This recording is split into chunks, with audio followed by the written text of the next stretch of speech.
High level meeting. Cabinet committee on security की बैठक में शामिल हुए पीएम।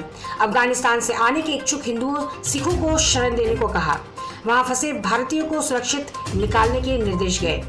अफगानिस्तान की सत्ता पर तालिबान के नियंत्रण के बाद वहां पैदा हुई स्थिति के मद्देनजर प्रधानमंत्री नरेंद्र मोदी ने मंगलवार को सुरक्षा मामलों की मंत्रिमंडलीय समिति की बैठक की।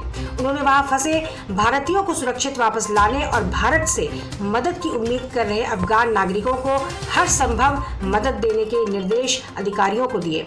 साथ ही वहां के इच्छुक अल्पसंख्यक सिखों और हिंदुओं को शरण देने को भी कहा।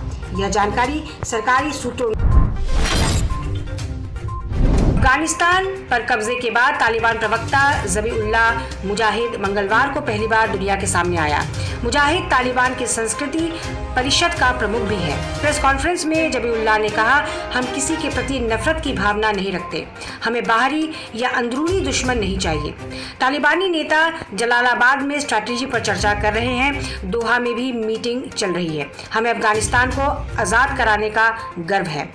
ज़बीउल्लाह ने कहा, अपने नेता के आदेश पर हमने सभी को माफ कर दिया है। हम सभी की सुरक्षा की गारंटी लेते हैं। सभी दूतावास सुरक्षित हैं। मौजूदा परिस्थितियों में मैं अंतर्राष्ट्रीय समुदाय और संयुक्त राष्ट्र को ये भरोसा देना चाहता हूं कि अफगानिस्तान में सब सुरक्षित है। अफगानिस्तान की ज़मीन पर इस्तेमाल किसी भी देश के खिलाफ नहीं होने दिया जाएगा। हम दुनिया को ये भरोसा देते हैं कि हमारी ज़मीन से आपको नुकसान पहुँचने नहीं दिया जाएगा। हमें कोई दुश्मन नहीं चाहिए, तालिबान के प्रवक्ता ने इस मौके पर कहा। हम यह तय करेंगे कि अफगानिस्तान अब संघर्ष का मैदान नहीं रह गया है। हमने उन सभी को माफ कर दिया है जिन्होंने हमारे खिलाफ लड़ाइयाँ लड़ी। अब हमारी दुश्मनी खत्म हो गई है। ज़बीउल्लाह मुजाहिद ने कहा, हम अब बाहर या देश के भीतर कोई दुश्मन नहीं चाहते हैं।